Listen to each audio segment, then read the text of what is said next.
যুৱ নেতা চকিবুৰ ৰহমানৰ মহানুভৱতা। আজি চিলাৰভিটা আৰু কাঠুৰি বাদাক্ৰান্তৰ কাষত গোৱালপাৰা জিলা যুৱ কংগ্ৰেছৰ সভাপতি তথা যুৱ নেতা চকিবুৰ ৰহমান। বাদাক্ৰান্ত এলেকাসমূহ পৰিদৰ্শন কৰে চকিবুৰ ৰহমানে। বাদাক্ৰান্ত এলেকাসমূহ পৰিদৰ্শন কৰি যুৱ নেতা চকিবুৰ ৰহমানে শীঘ্ৰেই বাদাক্ৰান্ত ৰাইজক সহায় কৰিবলৈ বিভাগীয় কৰ্তৃপক্ষ আৰু সাংসদ মহোদয়ক আহ্বান জনায়।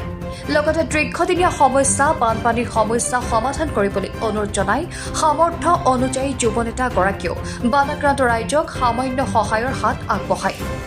অনাগত দিনত এনেকৈ ৰাইজৰ কাষত সদায় থাকিব বুলি আশ্বাস দিয়ে।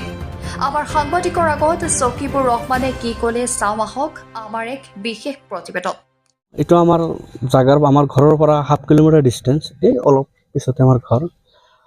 এইটো আমি আজি নতুন নহয়, এই বানপানীৰ লগত আমাৰ এই নদীৰ লগত আমাৰ মানুহবোৰে আজিৰ পৰা 30 বছৰ ধৰি যুদ্ধ কৰি আছে, 30 বছৰ ধৰি যুঁজি আছে। যুঁজি আমি বিভিন্নভাৱে বিভিন্ন প্ৰকাৰে ছ'চিয়েল মিডিয়াৰ যোগেই হওক, বিভিন্ন প্ৰিণ্ট মিডিয়াৰ যোগেই হওক বা মেমৰেণ্ডামৰ যোগেই হওক, আমি চাৰ্কেল অফিচাৰ, তাৰপিছত DC, তাৰপাছত আমাৰ মন্ত্ৰী মহোদয় আমি জ্ঞাত কৰাইছোঁ। যিকি নহওক জ্ঞাত কৰোৱাৰ পিছত এইটো এটা দীঘলীয়া প্ৰচেছ, যদিও পইচা এটা এলটমেণ্ট হৈছে, কাম চিষ্টেম আৰম্ভ হ'ব। কিন্তু এতিয়া বানপানী এইটো নেচাৰেলি বস্তু, এইটো আহেই। তথাপি আমাৰ মানুহবোৰে, আমাৰ এই জাগাৰ মানুহবোৰে যিটো নদীৰ পাৰত থাকে, ইহঁতৰ ভয়টো অলপ বেছি থাকে।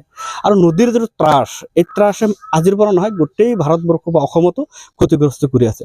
তাৰ কাৰণে আমি আমাৰ এই অঞ্চলবাসীৰ কাৰণে এই জলেশ্বৰ সমষ্টি, চিলাৰভিটা, কাঠৰি, তুলসীবাৰী, তাৰাংগবাৰী এই মানুহবোৰে যথেষ্ট সহজ সৰল মানুহ।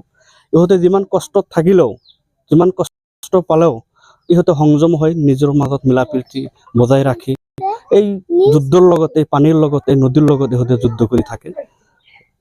আৰু আমি গোৱালপাৰা জিলা যুৱ কংগ্ৰেছৰ সভাপতি হিচাপে আমাৰ ষ্টেট প্ৰেচিডেণ্ট জুবাইৰ আলম ডাঙৰীয়াৰ নেতৃত্বে আমাক এটা নিৰ্দেশ দিয়ত, বানপীড়িত এলেকা আছে তাতে যাব লাগে, ৰাইজৰ খবৰ ল'ব লাগে। আমি যিমান পাৰোঁ অলপ চলপ, যিমান সাধ্য অনুসাৰে যিমান পাৰোঁ আমি অলপ সহায় কৰা। আপুনি সাংসদ মহোদয়ক কি কয়?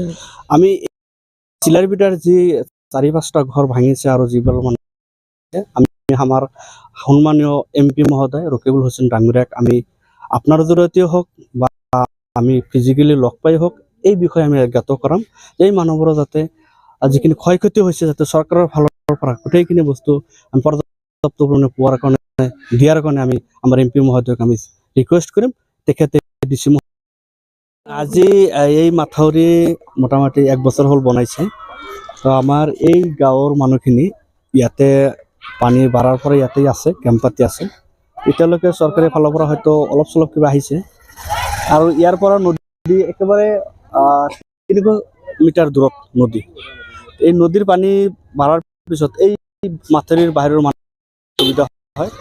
গতিকে আপোনালোকৰ জৰিয়তে এটা বস্তু আমাৰ DC মহোদয় বা আমাৰ এইখন অসম চৰকাৰক অনুৰোধ জনাম, এই মাথাউৰিৰ বাহিৰৰ মানুহখিনি, এই মানুহখিনি যাতে চৰকাৰে অলপ চোকা দৃষ্টি দিয়ে। আৰু এই মানুহখিনি যি কষ্ট হয়, এইবাৰ যি পানী হৈছিল, এই পানীত এনেকুৱা সাধাৰণ জীৱন যাপন কৰা একদম বহুত কষ্ট হৈ যায়। দিন আগতে এটা নিউজ চাইছিলোঁ, সেই নিউজৰ চেনেলত দেখি যিমান মানুহ ক্ষতি আমি দেখিবলৈ যাম। একৰাছৰ ঘৰত, আনোৱাৰৰ, আফচাৰৰ ঘৰত, সিৰাজৰ ঘৰত দেখি আমি MP মহোদয়ক কি ক'ব লগা আছে মই ক'ম। সেইকাৰণে আমাৰ এই চিলাৰভিটাত আমাৰ চফিকুৰ ভাই আহাৰ এই একৰাছৰ খবৰ আৰু বেছি ক্ষতি হৈছে, সেইটো মানুহৰ খবৰ লোৱাৰ কাৰণে আমি চিলাৰভিটাৰ বাকী মানুহ খুব সন্তুষ্ট হৈছোঁ। এইখিনি আমাৰ